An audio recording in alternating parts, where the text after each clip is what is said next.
a la directora ejecutiva, señora Leticia García, al investigador señor Mario Aguilar y al investigador señor Álvaro Mardones, y nos acompaña también Rosa María Montesinos. Ustedes eligen el orden de la exposición. Tiene usted la palabra.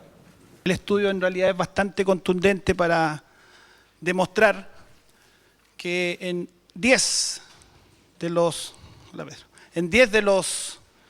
eventos medidos, en la mayor parte de ellos los peores resultados son obtenidos por los colegios particulares con fines de lucro, y los mejores resultados, a diferencia de lo que se dice comunicacionalmente de manera usual, los mejores resultados al medir por quintil socioeconómico es de los colegios municipales. Los datos están ahí, son datos duros, estadísticos. No es una muestra la que se tomó el total de los resultados de todos los niños que dieron SIMS el año 2004 y de todos los colegios del país. ¿Cuál es el origen de esta ley que se está discutiendo ahora? Todos sabemos, yo creo que los estudiantes acá nos ahorraron bastante argumento. Esta diapositiva la podemos pasar muy rápida porque las demandas de los estudiantes del 2006 las conocemos, o aunque se han olvidado para algunos, ellos la mantienen muy vigente.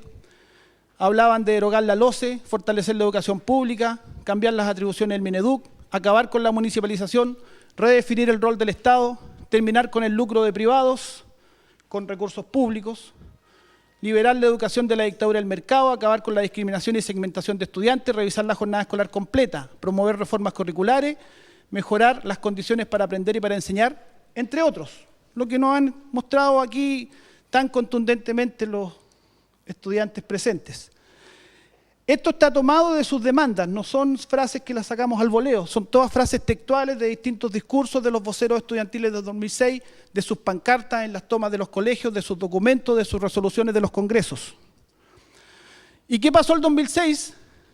La señora Presidenta de la República comprometió por cadena nacional en el mes de mayo asumir las demandas estudiantiles, frase también tomada textual, asumir las demandas estudiantiles y generar cambios de fondo en la institucionalidad educativa chilena. Eso se prometió al país por parte de la Presidenta en cadena nacional, pero si revisamos la prensa de la época, en realidad por parte de casi toda la clase política. Porque en aquel entonces casi todos los sectores políticos manifestaron o simpatía, o comprensión, o cercanía con las demandas de los estudiantes del 2006. Prácticamente todos los sectores.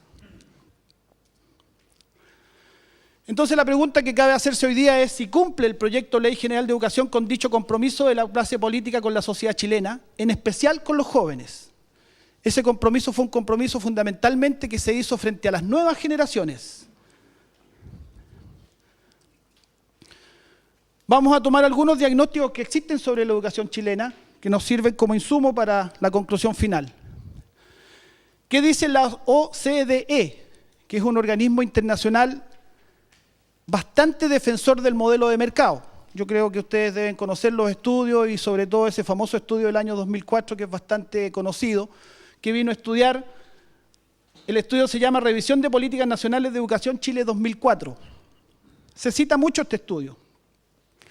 Algunas conclusiones de ese estudio de la OSD dicen, por ejemplo, que la educación chilena está influenciada por una ideología que da una importancia indebida a los mecanismos de mercado para mejorar la enseñanza y el aprendizaje. Se dice en otro punto que, por tanto, el intervencionismo activo del centro, entendiendo por el centro el gobierno central, está limitado por mecanismos de mercado. Los mecanismos de mercado en la práctica son generalmente débiles estímulos para la implementación o mejoramiento educacional por numerosas razones.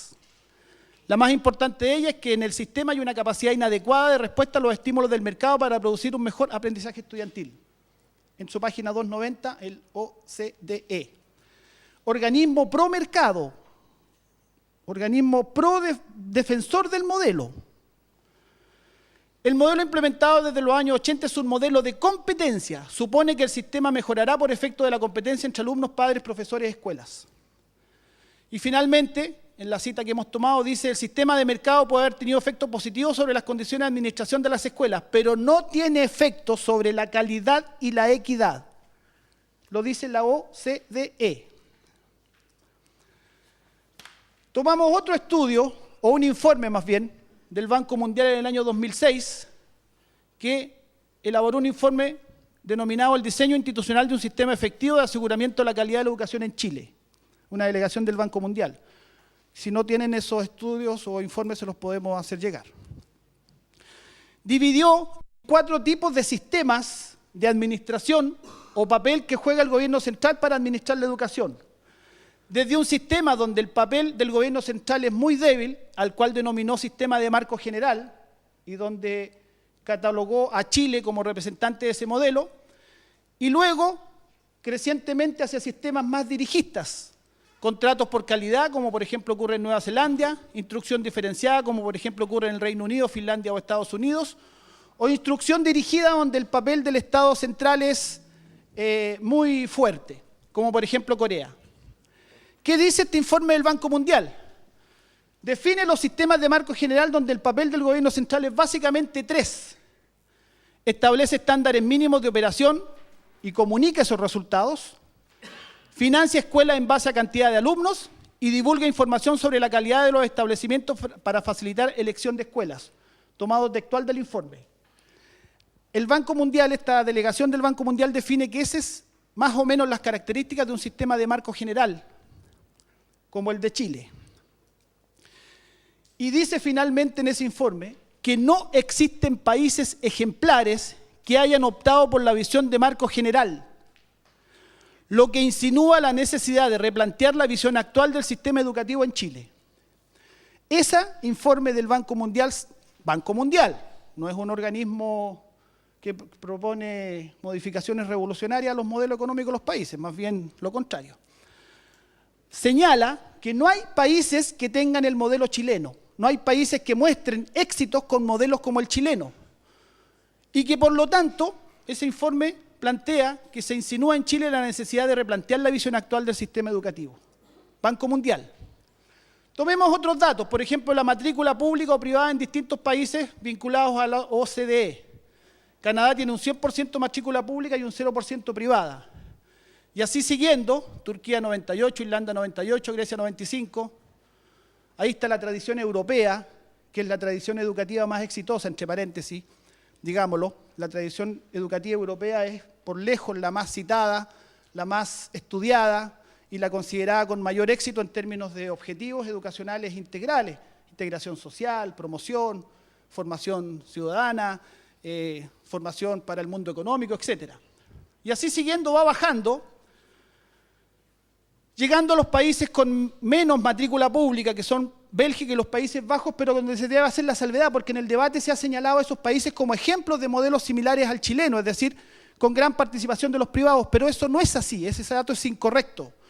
Bélgica y los Países Bajos tienen sistemas donde, por una tradición histórica muy antigua, se entrega a sectores vinculados a las iglesias oficiales la administración de la educación, pero que tiene una naturaleza muy distinta al sistema chileno. No son comparables, no es legítima la comparación, citar a Bélgica y Holanda y los Países Bajos como modelos similares al chileno porque tienen una tradición, características y finalidades muy distintas, empezando porque no tienen finalidad de lucro. Y es un hecho que viene, un antecedente que tiene raigambre histórica. Si sacamos esos dos países tan particulares, vemos que Chile es por lejos el país con menos matrícula en el sector público y más matrícula en el sector privado en relación a todo ese abanico de países del mundo vinculados a la OECD, pero que en realidad son representativos de la realidad también de los restantes países. En Noruega, el 98,4% es financiado por fuentes públicas y luego va bajando, pero mantiene siempre porcentajes en la mayoría de los países por sobre el 80%, y el financiamiento privado familiar es bajísimo en la mayoría de los países. El financiamiento privado en ese cuadro está dividido entre financiamiento por instituciones o financiamiento directo a la familia. Y aquí tenemos que Chile es por lejos el país donde las familias están haciendo el mayor aporte para financiar la educación con un 46,3%. Lejísimo de la mayoría de los países promedio en el mundo. 46,3 versus 1,6, 1,7, 2,5, 4,9. El que tiene más aporte privado es Corea con un 32%, y luego Estados Unidos, que no alcanza el 20%.